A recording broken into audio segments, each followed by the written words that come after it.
Good morning, everyone. Welcome to the Mackinac Center's Summer Policy Forum, How to Get Michigan Growing Again. My name is David Gunther, and I am the Mackinac Center's Vice President of Government Affairs. The Mackinac Center for Public Policy is a nonprofit research and educational institute that advances the principles of free markets and limited government.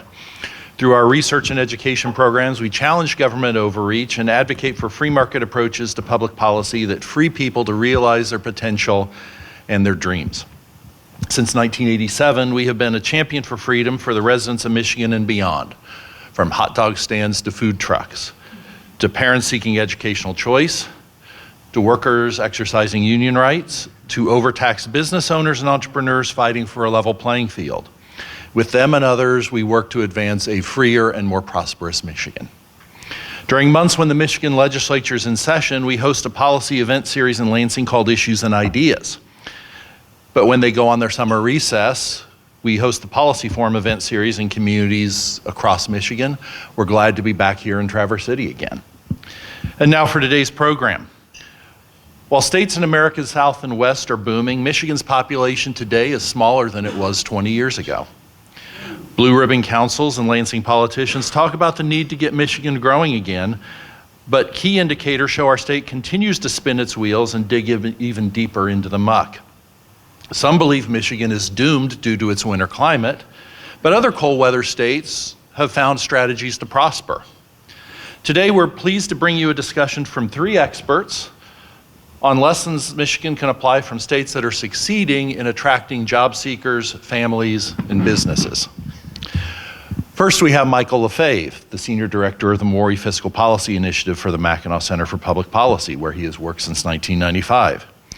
He is best known for his scholarly work examining state economic development programs. I'm not going to use air quotes as a courtesy. His studies and frequent commentaries on the subject have garnered him a national reputation as a respected critic of state and local government economic development policies. Next, Meg Tazinski is the Assistant Director and Research Assistant Professor of the Bridwell Institute for Economic Freedom at Southern Methodist University in Dallas. Her research focuses primarily on the determinants and correlates of economic freedom.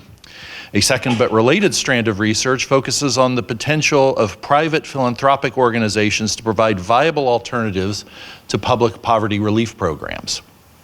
Before joining the Bridwell Institute, Meg was the program manager for Spending and Budget Initiative at the Mackinac Center. She earned her PhD and Master's in Economics and dual BA in Philosophy and Economics from George Mason University. Her research interests include Austrian economics, public choice, new institutional economics, and political economy. Finally, Michael Van Beek is the Director of Research for the Mackinac Center. He has authored several studies for the center, as well as analysis and commentaries that have been published in the Wall Street Journal, Detroit News, Detroit Free Press, Grand Rapids Press, the Oakland Press, and elsewhere. I will moderate the discussion between our presenters for the first 45 minutes or so of the program, and leave some time at the end for your questions. At each of your places, there is a pen and a note card. Please write a question if you have something that comes to your mind during the presentation. Hold it up and one of our staff will come by and pick it up from you. They will give it to me. I will try to get through as many of the questions as I can during our time. If we run out of time before we can get to your question, we will be around afterwards to address them with you individually. I would respectfully request that you keep any questions on topic. So, first question, and I'm going to address this to Mike Lefebvre first. Michigan's population has been stuck for a generation, has significantly lagged the nation since the 1970s. Why do you believe that is?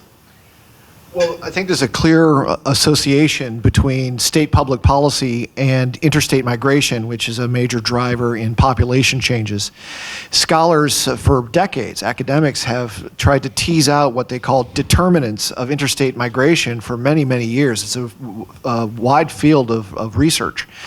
And they in general, lay changes in population in states at the foot of really economic freedom. They'll chop up that idea into smaller parts, but ultimately they argue that more flexible marketplaces lead to more opportunity for people to work, lower unemployment rates, which act as something of a signal to induce people to move to a particular area.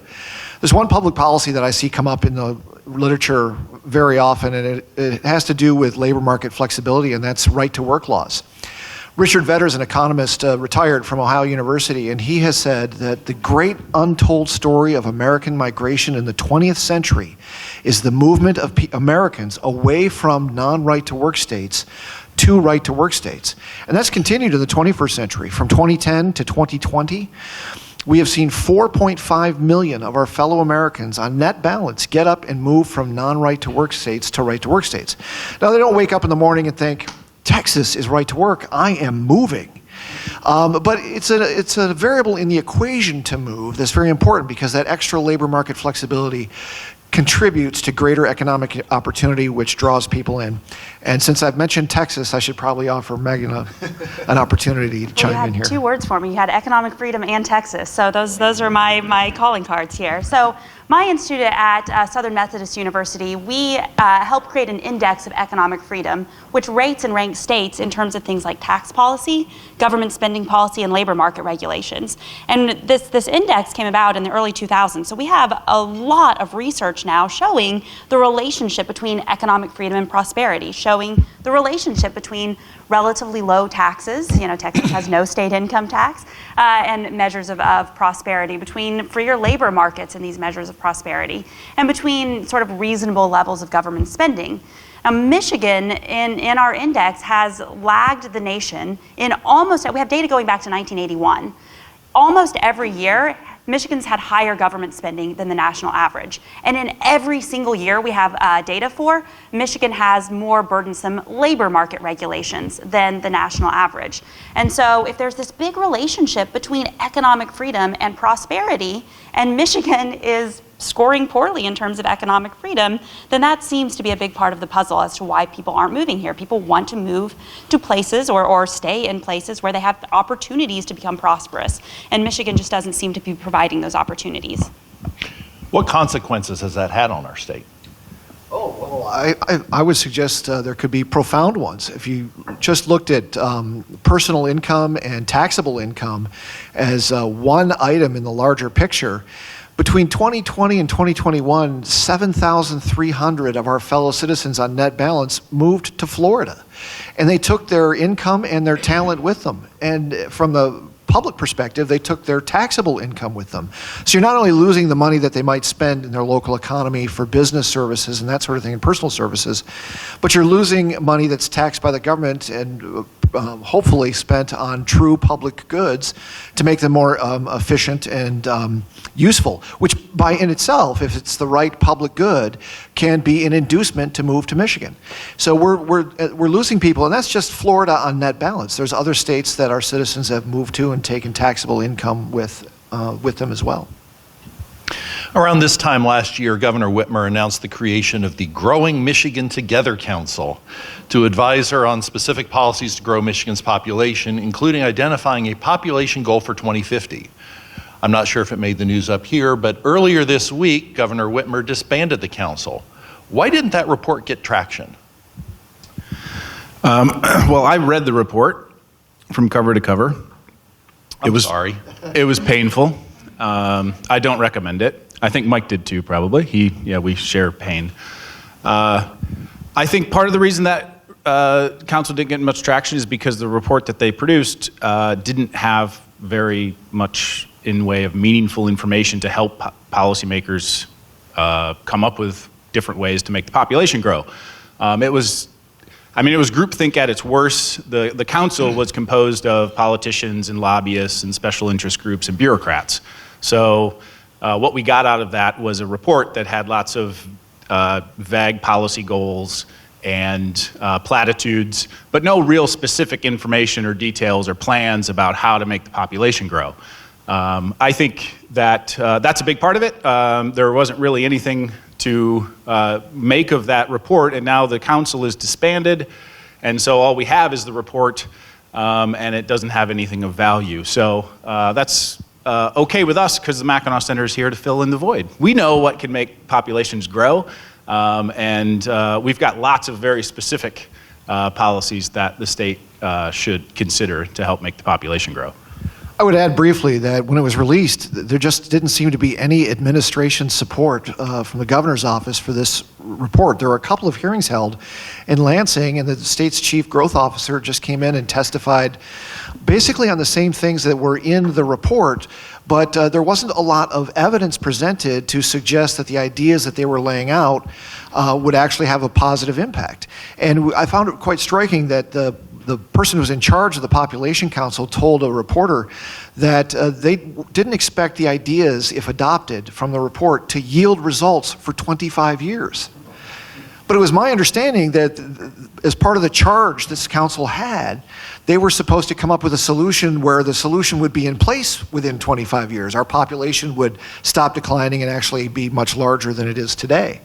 So even though the lead on the report said he hadn't heard from the governor's office after it was released, and he feared that the report was just going to be another blue ribbon commission that collected dust on a shelf somewhere. What does the research really show about what makes people decide where they want to live, work, and raise a family? So again, I go back to economic freedom, and I'm going to give you 2 data points here. California and Texas. California, perennial bottom dweller in terms of economic freedom. Texas, perennially in the top 5 in terms of economic freedom. You know, I think there's a suggestion, the U.S. News and World Report comes out with this, like, where do people want to live report every year, and natural attractiveness is one of the things that they rank. Natural attractiveness of California, it's a wonderful place, it's beautiful, and people have been flooding out of the states for years because poor policy trumps natural attractiveness when it comes to people deciding where to live and where to work and where to raise their families. Texas is miserable during the summer. I'm delighted to be here right now. But good policy trumps natural attractiveness in determining where to live and where to work. And so we have decades of research on economic freedom if you take our cross-state index and our cross-country index. And the strongest relationship we found in all of that literature is the relationship between economic freedom and economic growth. And where do people, in study after study, maybe not hundreds, I think somewhere around 80 studies have found this relationship. And where do people want to live? They want to live in places that are growing, in places where they have the propensity to be prosperous. If I can just chime in before hearing from the other two, since you mentioned California and Texas, takes me back to my previous life. Before moving to Michigan in 2018 and joining the Mackinac Center, I worked for the Texas Public Policy Foundation in Austin, which is the Mackinac Center's counterparts down there. Around 2009, 2010, we were working with Dr. Arthur Laffer on a series of papers that was called Competitive States that looked at Texas versus California. And one of the most compelling data points, which we were able to independently verify, was you may have seen something about a U-Haul index, where you look at where people are renting and moving between U-Haul trucks. During that time, 15 years ago, if you rented a U-Haul truck from San Francisco and drove it to Austin, the rental rate was about $3,100. If you were wanting to rent a U-Haul in Austin and drive it to San Francisco, U-Haul would literally give you the truck because it meant they didn't have to fly one of their own people from San Francisco to Austin to drive it back. One of the things that we did last year was commissioned a study on population growth, on state-level population growth. And we had an economist who's from Michigan originally. She teaches now at a small private school in North Carolina. She's actually a former Mackinac Center intern and employee, so it was really fun working with her. But she's an excellent economist, and she looked at the literature on state-level population change. And what does the economic research say about what influences this? And she looked at over 100 papers. And what she found is, there's 4 main drivers of state-level population growth. There's birth rates, death rates, international migration, and domestic migration, state-to-state movement.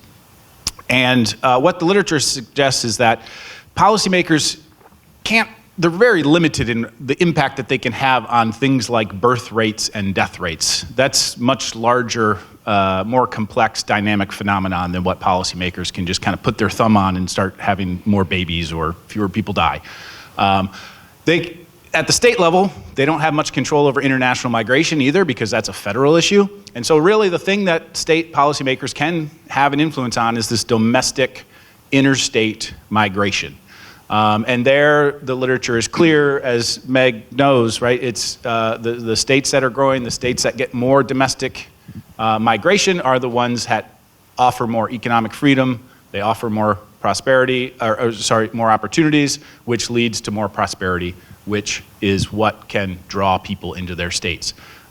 So back to the council, one other theory I have about why the council maybe didn't get any traction, or why people just sort of put that report on the shelf and walked away from it, was maybe they learned that there's not a whole lot that policymakers can do to increase the population quickly. It takes a long time, these changes to happen. They don't happen on an election cycle. And so maybe there's not a lot of value for a politician to run on this kind of issue, because you can't really solve it by the next time you're running for office. So maybe there was very little political value in that report, or in this endeavor to try to grow the population. In addition to the nearly 100 academic studies that we're familiar with at the Mackinac Center, that I'm sure Meg has seen in her own research, there are scholars who do research that doesn't end up in academic journals that is still of very high quality. In 2010, we asked Michael Hicks of Ball State University to do a determinants of interstate migration study that would specifically measure inbound and outbound traffic of Michigan to determine what made people get up and go or move here. And he looked at the most important variables that he thought were important to include based on literature, and he's found that the tax variable was the most important in his research. What he found was that for every 10% increase in the tax differential between Michigan and other states, and this is personal taxes, an additional 4,700 of our fellow citizens left the state every year after this gap increase. So that 11.5% personal income tax increase in 2007 that we experienced could have potentially chased away 80,000 of our fellow citizens since then. And this is, again, another situation where somebody doesn't wake up and think, oh, this tax differential is killing me, I'm going to leave. In some cases, that might be true, but it all is part of a larger population equation. What's important here, too, is even if our taxes aren't going up, 27 states have cut personal and corporate and other taxes since 2020 or 2021. So our gulf between our state and others on the tax front is widening just by doing nothing. Many argue that recent policy changes have made Michigan even more uncompetitive and unattractive. Which are the ones that will have the greatest impact on Michigan's ability to attract people and jobs? Well, one through line for me is clearly the loss of our right to work state. The Mackinac Center wanted to be the first to try and put a number on the impact that right to work, the law, had on Michigan and its economy. And we pulled in data from 3,000 American counties. And we tried to measure changes in employment share along the border of states where one state had right to work protections and another state did not. And what we found was that in states that adopted right to work after 2000, like Michigan, there was an increase of 21% in the employment share in manufacturing in those border counties, a very large increase. And there are other results too. We didn't look at just manufacturing, but we also found that even if there wasn't a net increase in employment share, there was a realignment away from non-right to work states to right to work. So while we saw big increases and Indiana saw increases, it was almost offset completely by the losses we were able to measure in Ohio. So now, Michigan was beating Ohio in something other than football. And I just kind of want to piggyback on that. So one of the areas that we look at is the labor market regulations in our index, and forced unionization certainly is part of that index. So I want to echo what Mike says here. Another thing that we measure is minimum wage, the relative minimum wage. And listen, minimum wage is great for people who can get that minimum wage, but the question, you have a relatively high minimum wage compared to other states. great for people who can get that minimum wage, but the real question is that creating a flourishing labor market writ large, or is it only helping some subset of people who can get access to minimum wage jobs? And what the literature finds again and again is minimum wage doesn't create a flourishing environment. In fact, it hampers people's ability to get a foothold in the labor force. So that's disproportionately tough for younger people, and I think what we see in states like Illinois and Michigan, where people are leaving a lot, it's a lot of younger people who are seeking out opportunities elsewhere. The other thing I would like to mention too is a significant barrier to businesses, companies who are considering moving to Michigan. Maybe they have 7 great reasons to move here, but when they look at our energy prices, they get repelled quickly. Michigan has the highest electricity prices in the region. They're only going to go higher because we're on this foolish mission to get to net zero, which is never going to happen, and we're just going to waste billions of dollars trying to do this mission. So we have to do something about electricity prices. Michigan used to be a competitive state. We used to have electricity choice where we would create pressure on electricity generators to compete in a market so that we could drive down prices and put downward pressure on those prices that we pay. Now we don't have that. It's a very small amount of choice that's allowed. It's 10% of the market is allowed to be in the choice market, and that's been full and capped for a very long time. So we need much more sensible electricity and energy policies. The current administration is going in exactly the wrong direction, sending all the wrong signals along those lines. Michigan looks like it's just going to continue to become more and more expensive to operate a business here because of those really high electricity prices. Over the last year and a half, the governor and legislature have allocated billions of dollars toward company-specific subsidies, with several billion more awaiting legislative action when they return from the summer recess. Will that do any good? Oh, well, not only will it will be unlikely to do any good, it might actually do harm. There's a great study done by some North Carolina economists that looked at 2,400 economic development deals across 35 states. And when they looked at the data, what they did was they tracked employment at these companies, 2,400 of them, that had been subsidized, or at least the deals. And then they compared the performance after the subsidy to like companies that did not get a subsidy. And what they reported was a, quote, starkly negative, end quote, impact, employment impact from the companies that had been subsidized. The ones who had not been subsidized actually performed better.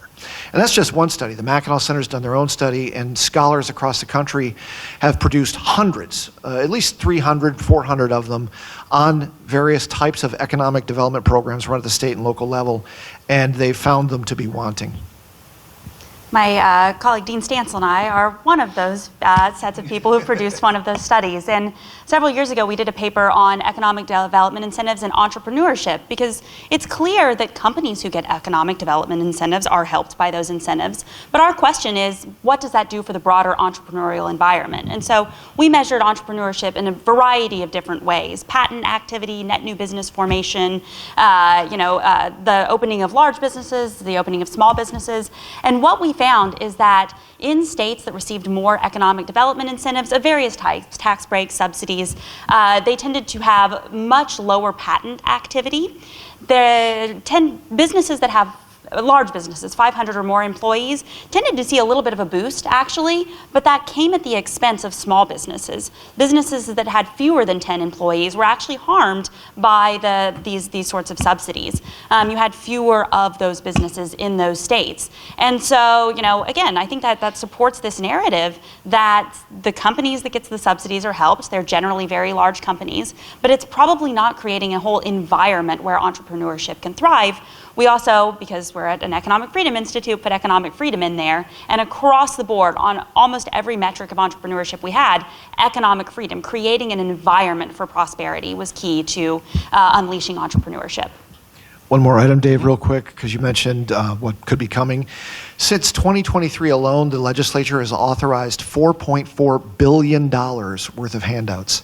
And on the horizon, there's another $3 billion that would be approved or authorized going forward another 10 years.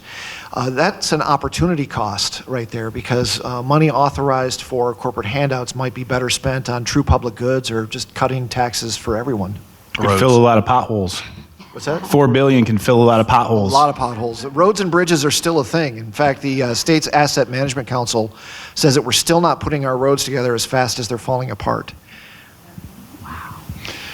I swear this question was in the script before last night's news, but for Mike Bambeek, how much was Michigan's population and reputation across the country affected by our state's COVID response?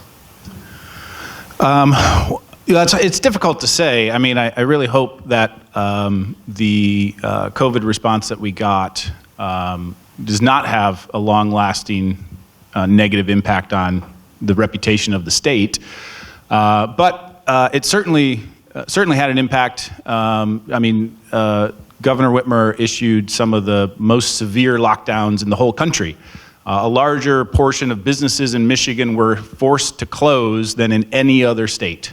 That includes California and New York and all the crazy stories you heard from all around. Like, we were as bad or worse than all of those. So shooting yourself in the foot doesn't help. And so we've been very slowly trying to recover from those economic shutdowns. Michigan has been making progress, but we're one of the slowest recovering states of the 50. So I hope it doesn't have a long-lasting reputation. I'm hopeful that enough people have learned that lockdowns don't work to stop easily transmissible coronaviruses. They just do not work. That's what the that's what the research has said so far too. They're all pain and no gain, basically. So I hope we won't ever do those again, and maybe Michigan's reputation won't have a damaged or long-lasting damage to it. Okay. If you have questions, I've got a few more questions on the script before we go to yours. So if you've got any thoughts that have been provoked by our speakers thus far, please write them on the card and hold them up, and we'll collect them and get ready to get into those. I think I'll toss this one to Meg first. Which are the states that Michigan is competing with for jobs and people, and what are they doing to be attractive that we're not? So both the Census Bureau and the IRS track state-to-state migration. And no matter which data set that you look at, Florida is the #1 place that you're losing residents to. Texas is distant but notable #2. And so where do those fall on the Economic Freedom Index? #2 and #4. So having reasonable low taxes, reasonable labor market regulations, and reasonable levels of government spending, or sustainable levels of government spending, I think are really key there.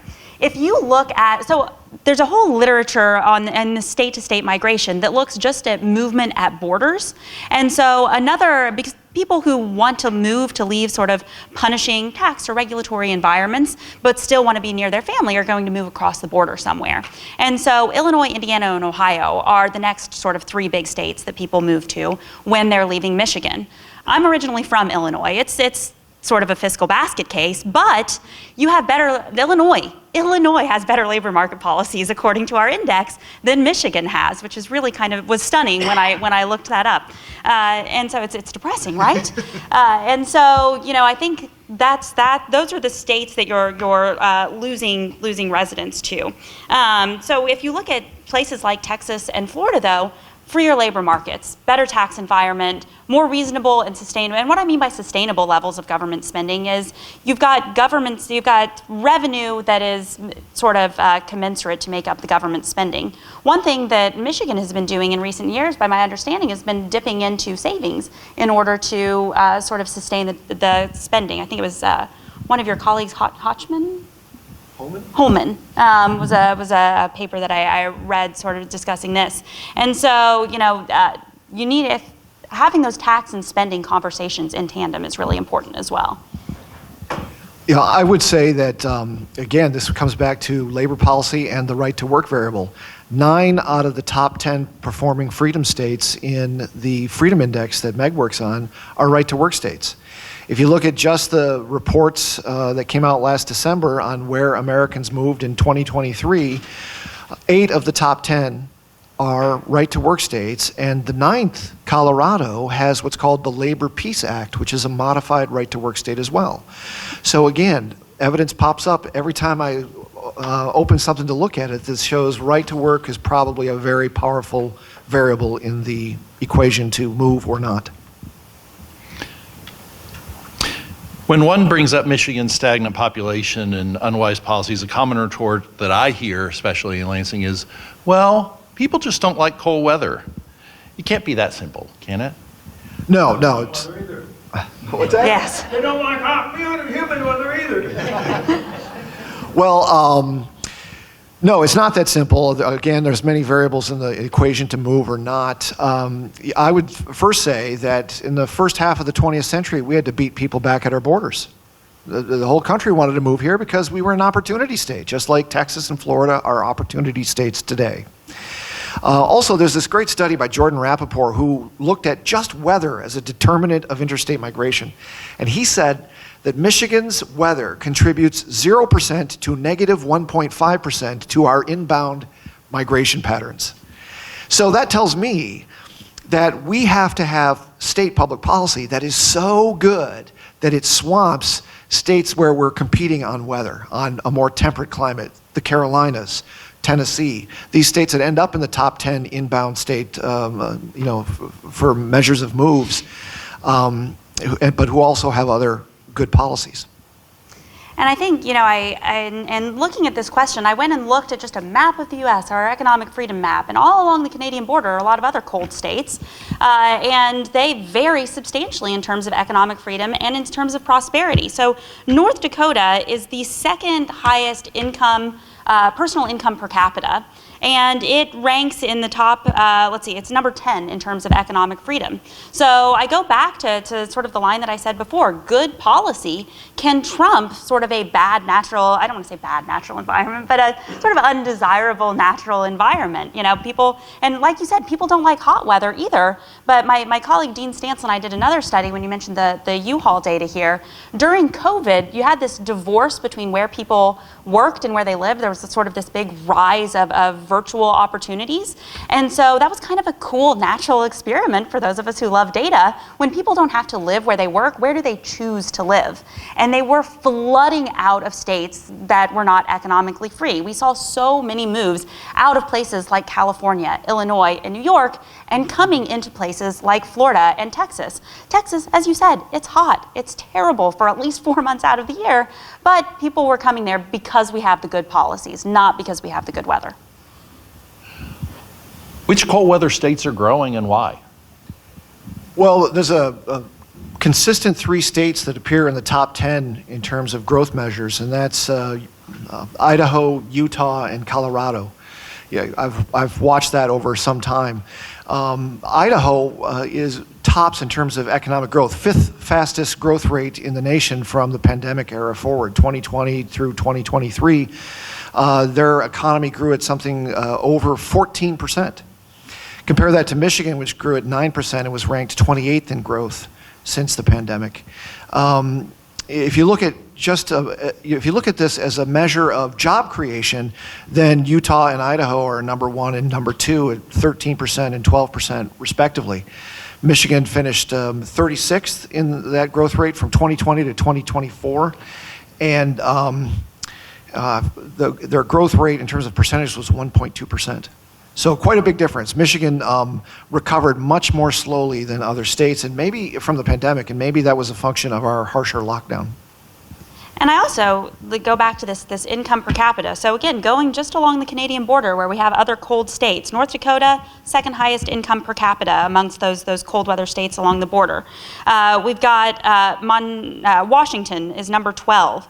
Massachusetts, or no, that's New Hampshire, is number 11 in terms of income per capita. So these are cold states, but they're wealthy states because people want to live there because they're much freer. And those are states that rank relatively decently in terms of economic freedom as well. New Hampshire is our sort of perennial number 1 ranked state in terms of economic freedom for reasons that I won't get into here. But I'm reminded of this natural resource curse that we find in the literature. People tend to say that places that are blessed with abundant sort of natural resources, those should be the places that are prosperous, right?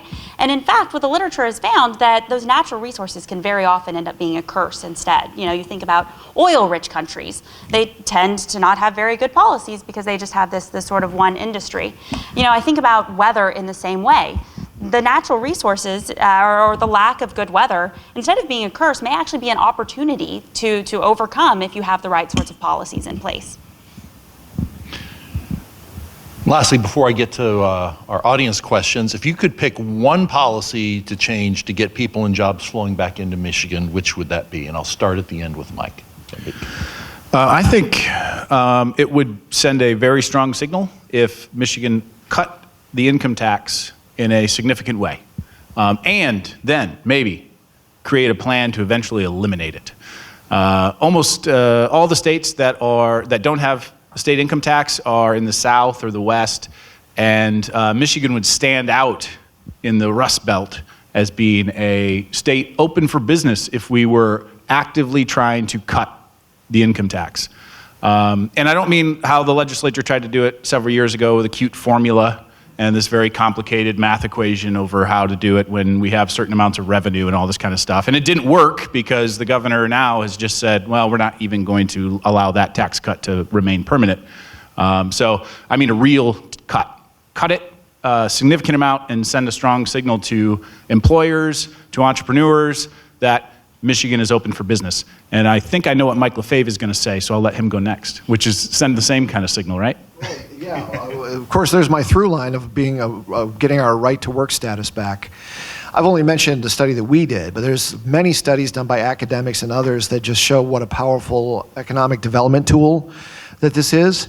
As we were preparing to release our study, 2 Harvard economists released their own study on right to work. And they used a similar methodology, but they looked deeper. And they found that having a right to work state increases the population.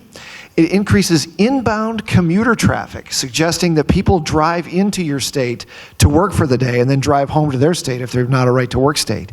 It also has a connection with lower childhood poverty rates and greater labor force participation. So that would be a big one. Of course, a close second I would have to say is our energy policy.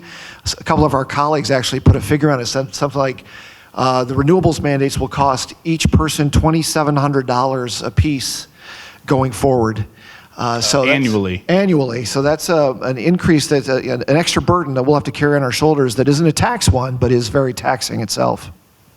And the one thing I will say when it comes to cutting taxes, it's important when having discussions about cutting taxes to have those discussions about tax cuts and government spending in tandem, because ultimately the taxation is supposed to be supporting the spending. And so if you're wanting to cut taxes, getting spending in control is also important to do at the same time. You know, most states, almost every state except one, has a balanced budget requirement.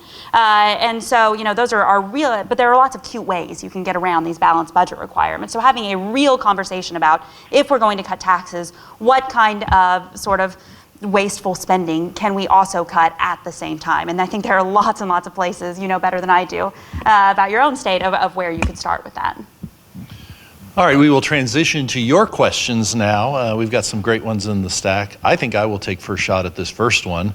Electricity and energy. What about the electric vehicles being shoved down our throats? Where do you see it going? I will begin by mentioning a couple of recent polls that I've seen. This is something that is on the minds of a lot of policymakers, maybe not the ones who run the show in Lansing, but also a lot of people around the policy space. These surveys have asked Michigan residents, how many of you see yourself potentially buying an electric vehicle What would you rate your likelihood over the next 5 years? And the survey data I've seen is 80% say no chance. That you see maybe 5% of the people in Michigan who are likely to purchase an electric vehicle by their own choice within the next 5 years. You are seeing people who have purchased electric vehicles, about a third of them are now trying to unload them and go back to internal combustion engines. So, Well, then here's another theme. Ford was offered a major corporate welfare incentive package to help build a place in Marshall that would support EVs. And they have retrenched. I think they've cut their promised jobs by 40%. And so the state has reduced the incentive package accordingly. And they're not the only one. I think General Motors as well has... yeah, General Motors just got a big chunk of money from President Biden to retool its Camaro plant in Lansing to be able to make EVs that won't sell. Yeah, I mean, that's what they're going to end up being. The goal that the governor laid out was to have 2 million electric vehicles on the road by 2026. And in Michigan, we have fewer than 100,000. So we're nowhere near where we're going to be. Ford has said when they were appealing to the legislature to get a handout for this big EV plant in Marshall, they said by 2025, they'll be making 2 million EVs a year. They're nowhere near that. So I fear it's going to be the same kind of thing. We're going to waste a bunch of money supporting this industry, trying to prop it up, and consumers just aren't willing to buy this product. It's just not practical for the way most people use a vehicle.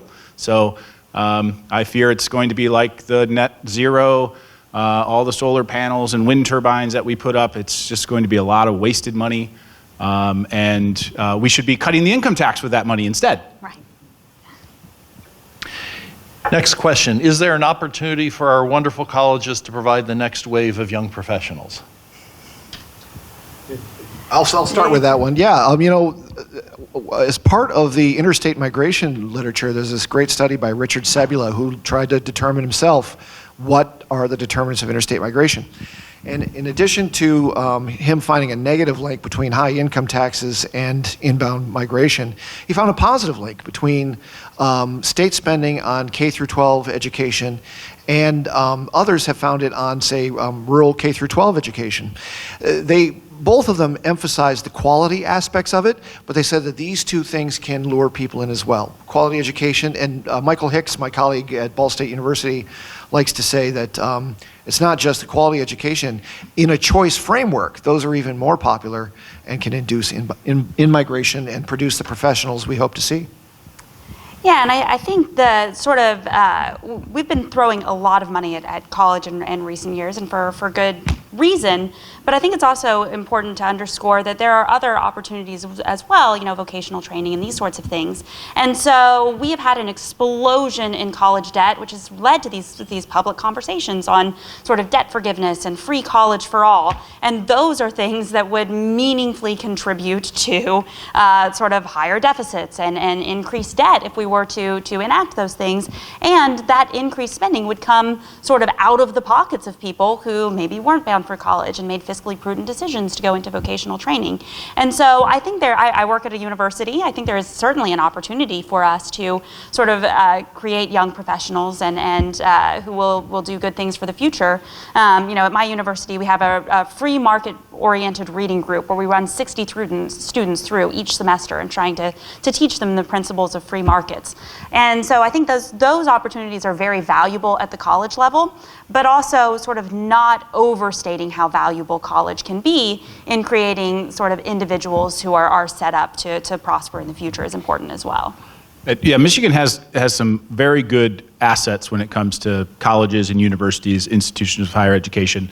But like EVs, consumers are starting to question the value of paying for this education. The number of people who are enrolling out of high school and college has been dropping because they're starting to question, is it really worth taking on all this debt to get this piece of paper? And all of this is not mentioning what is actually going on inside colleges, where many of them are doing lots of unproductive things that are not going to have any impact on helping the economy grow. Yeah, I think you make a great point. There was a Wall Street Journal article, big one, about a week ago, I think it was, talking about how the current generation of high school graduates is opting heavily for trade schools because they're seeing and hearing all the stories about these huge gaps that we have in a lot of the skilled trades, seeing, okay, I can make a good amount of money, have no debt coming out, and have a good quality of life, be able to support my family and my dreams without having all the overhang of the college debt. I think big picture, looking at Michigan, you've seen some slight overall decline in enrollment in our colleges and universities. Central Michigan stands out as a university that I don't know that death spiral is an appropriate term, but it's in big trouble because of how sharply its admissions and student enrollment have declined. Next question. Given the time it takes for changes to attract growth, what effect does Michigan's battleground position have on potential changes, or does the inconsistent leadership always changing present an issue? It's a great question. It's one that I've wondered, especially watching the current legislature and governor when they took over. Most of what they did for the first year or 18 months was undo a bunch of good policies that were implemented in the previous administration. And I fear, we might get stuck into this cycle where we go back and forth. And that it makes for an unpredictable environment. And entrepreneurs and job providers do not want to be in an unpredictable policy environment. So that will make our state less attractive. And it's the nature of the battleground state. But I am hopeful that perhaps this will lead to constitutional changes, such as putting right to work in the state constitution, rather than having it just be a statute that can be overturned when the legislature turns over. I think there's a good point that if you look at the legislature over the last 18 months, a lot of the stuff that they have done has not only been repealing laws that were put in place by the preceding majority, but also passing new laws on a pure party line basis. And the presumption that I'm working from is that they are keeping a tally and a log of all of these bills that are passing without them being part of the conversation, and that when they come back in and take over, that the first 90 days will be sweeping out most, if not all, of such policies. Economic differences between Michigan and Tennessee, starting off by the fact that Tennessee is a right-to-work state with no income tax. That's correct. And Tennessee, even though they've long had a right-to-work statute, actually went the distance and emblazoned it in their state constitution, and it had overwhelming support from the voters.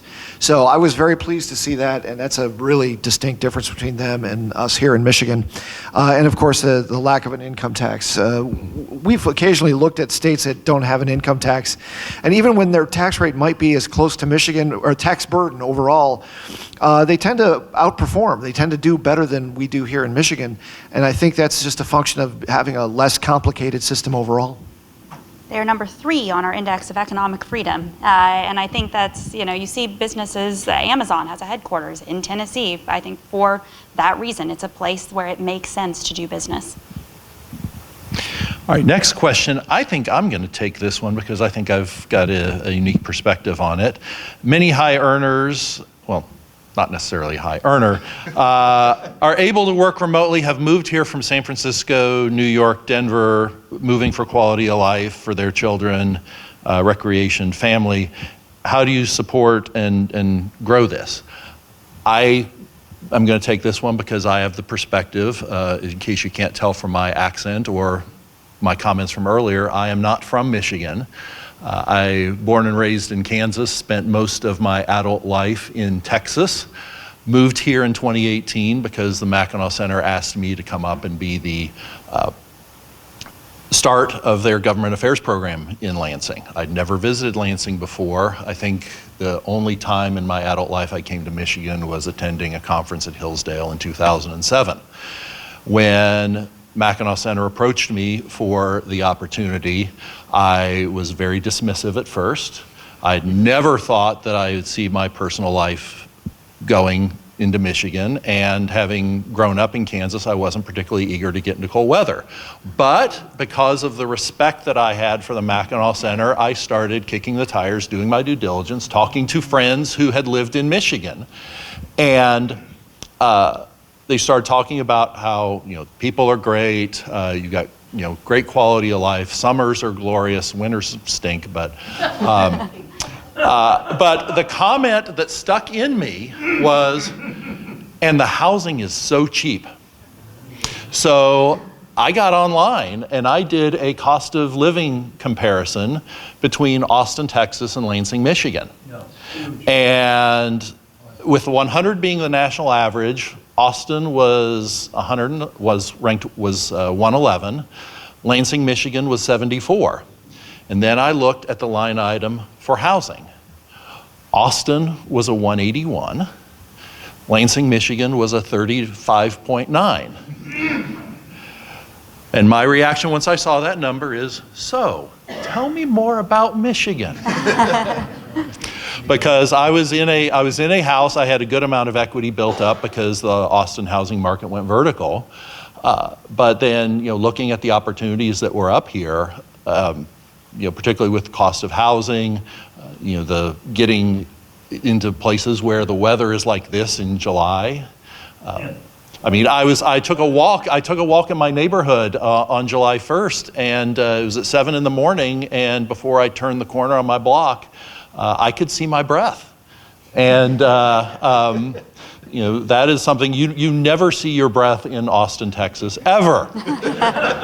So there is a point to be made that people, are looking for a different quality of life. I've seen some stories, and I know some, friends from Texas who now have summer houses in this area because of, the quality of life advantages that Michigan has. Michigan has not leaned into marketing the quality of life and the comparative housing differences versus people on the East Coast. And, obviously Traverse City may be a unique case because of the proximity to the water, but in the other three communities where we're going to be having these events this month, if I hear any complaints about Michigan housing and how expensive Michigan housing is, I'm going to give them all a homework assignment.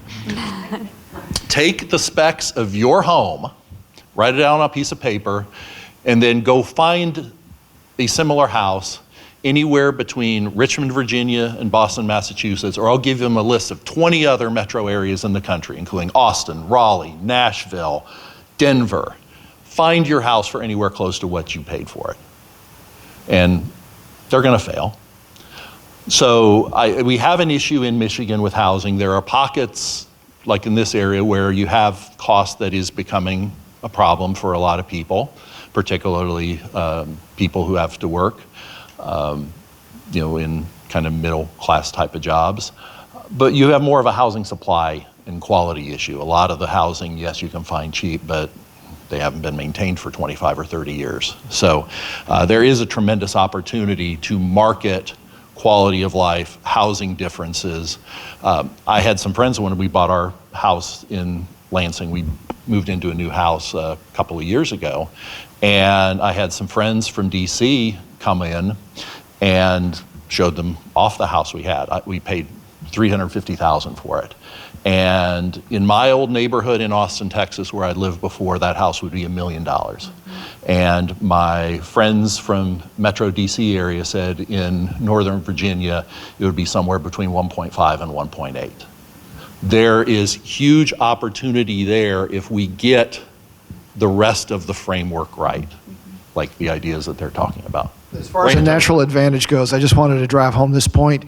In all the migration literature where they're trying to measure why people move into a state, they will try to make some accommodation for quality of life variables and distance to a large body of water is a big one. So we have this fantastic natural advantage, winters or not.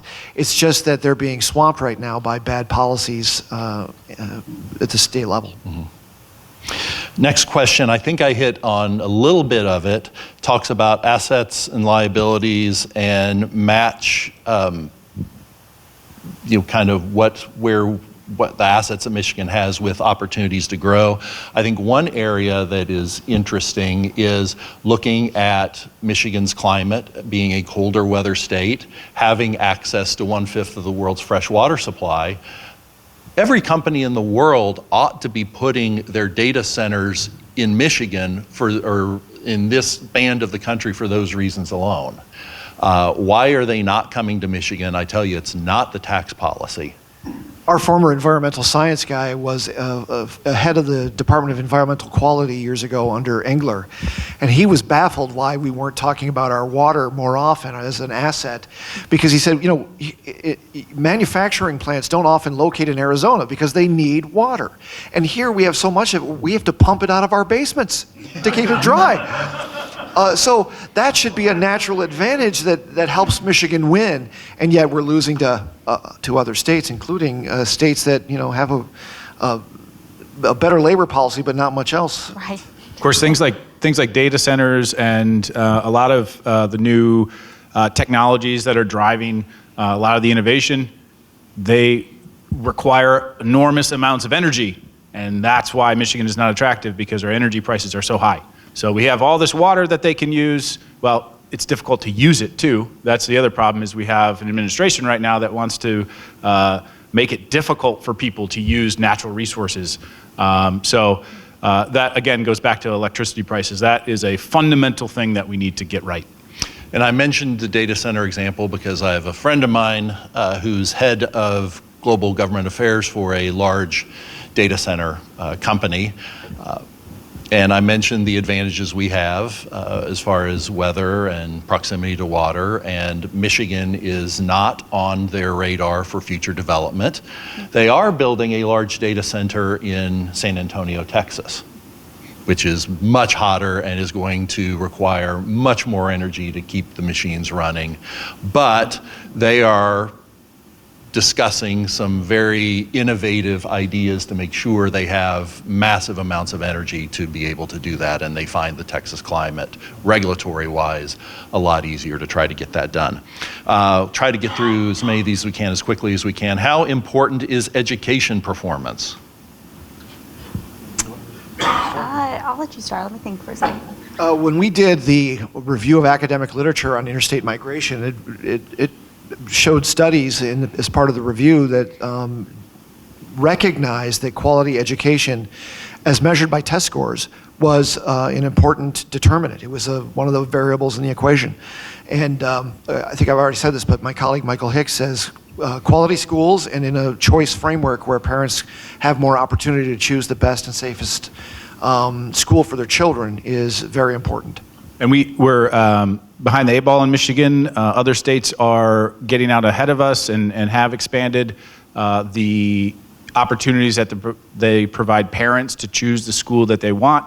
Michigan is kind of singled out as one of the only states where we have a very strict constitutional prohibition against using any sort of public support to fund parents choosing private schools.